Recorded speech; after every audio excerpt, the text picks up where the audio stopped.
interactions of the two domains have the same or similar distribution forms. So the arrow between the domains symbolized the transfer of knowledge or user preferences, showing how insights gained from user interactions in the movies can be used to enhance the recommendations in the books. So despite its potential benefits, cross-domain recommendation always comes with some significant challenges. So the first one would be the domain adaptivity.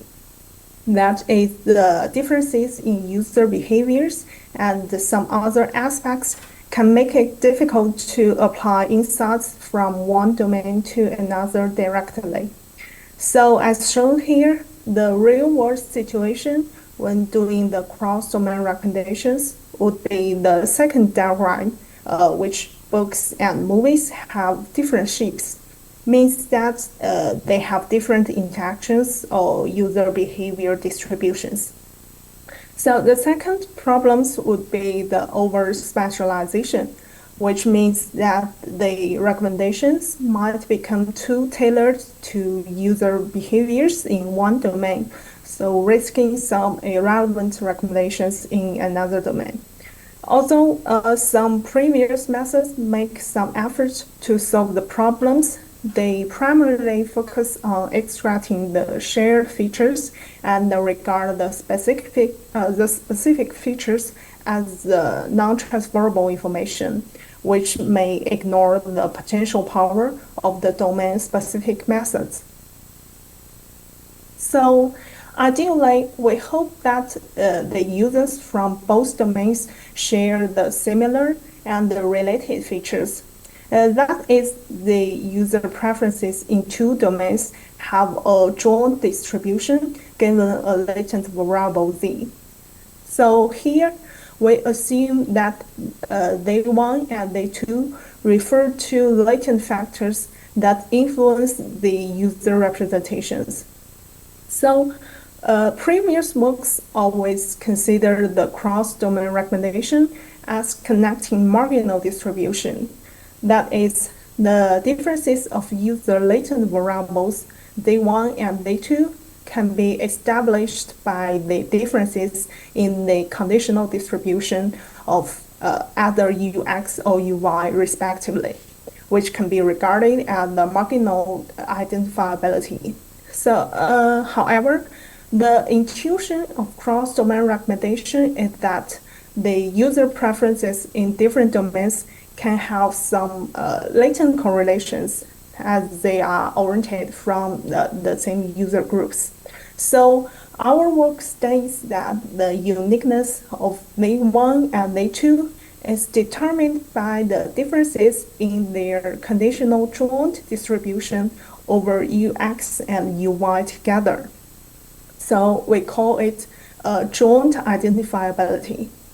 Previous marginal identifiability focuses on these individual behaviors, while our proposed joint identifiability considers the joint behavior of UX and UI together.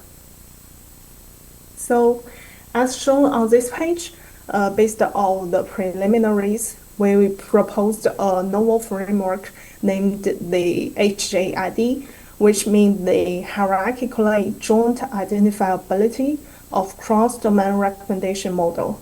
So first, we generate the user and atom representations for both domains using the stacked graph neural networks. So following the feature hierarchy principle, we decomposed user representations into two subspaces characterized by the shallow layer and deep layer representations. For the former, we align the low-level representations across domains.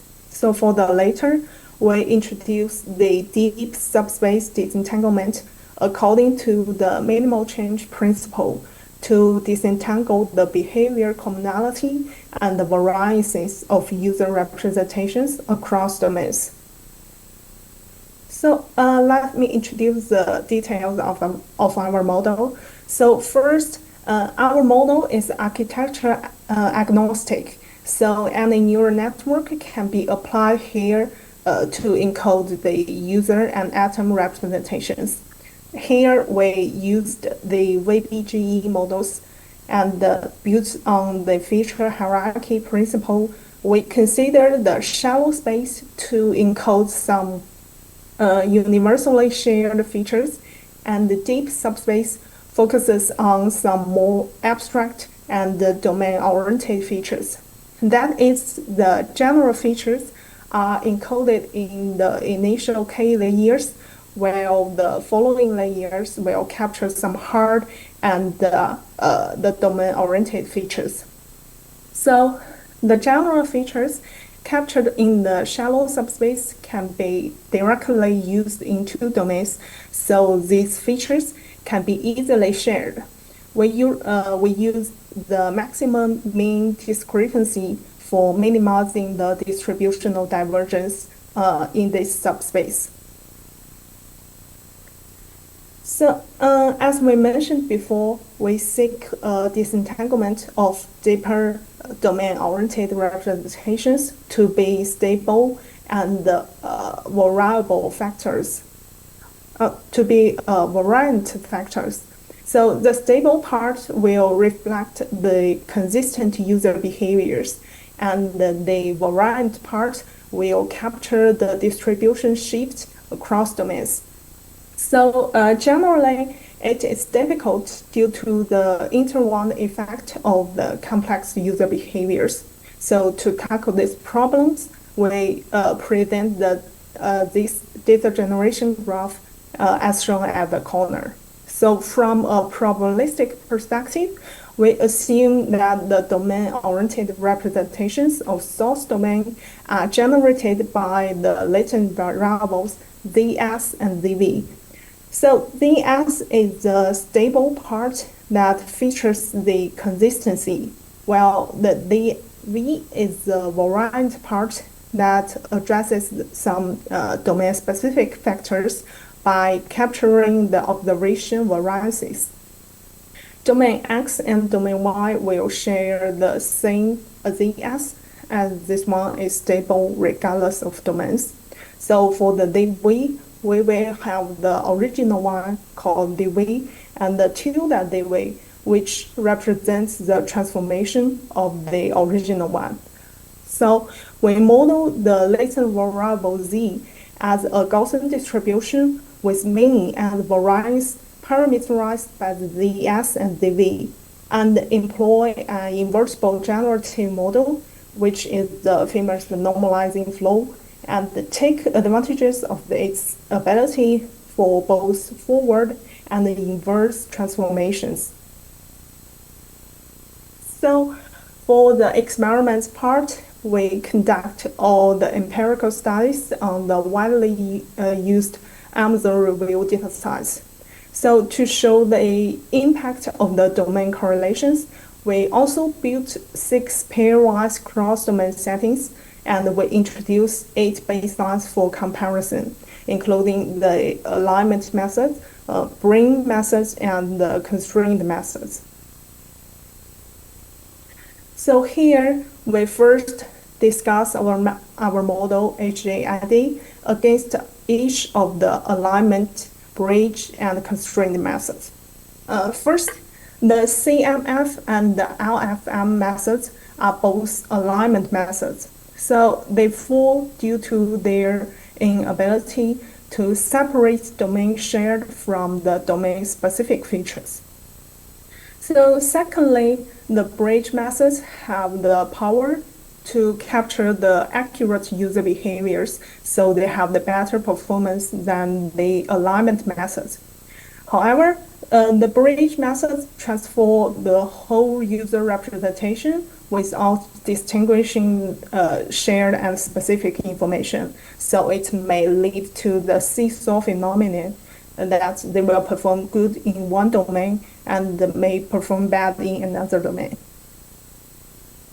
Then the empirical studies support that the constraint methods will perform better than the alignment and bridge methods. However, the constraint methods cannot provide consistent robustness across all tasks, especially when domains are weakly correlated.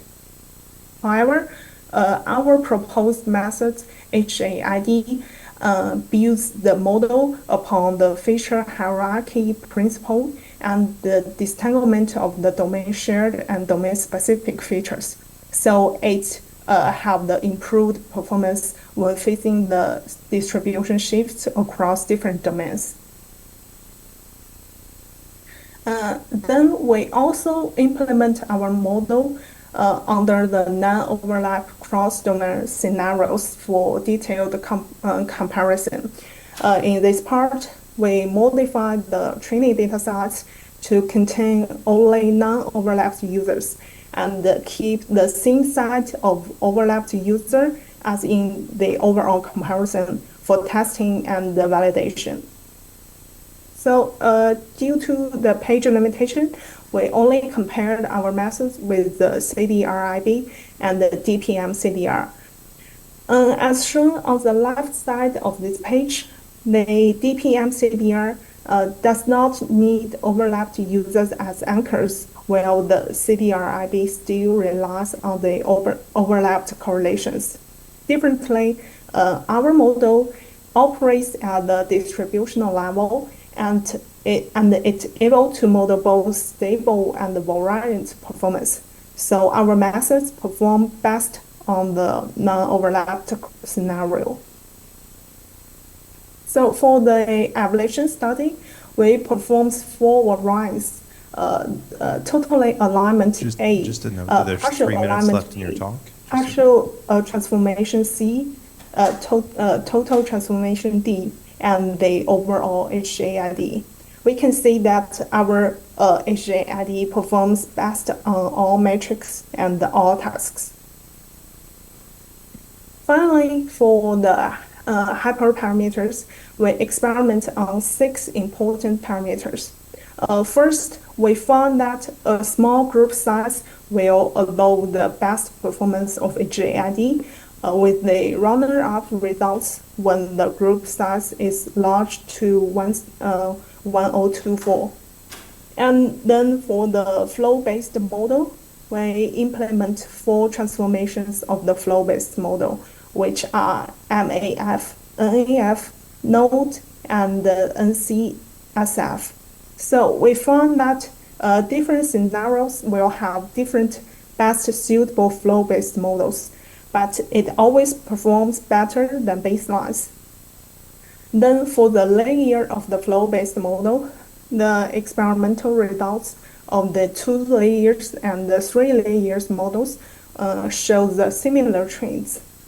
For the encoding representation, we found that the 3-layer VBGE provides the best performance on multiple metrics. Then finally, for the embedding size, the optimal size varies in different scenarios.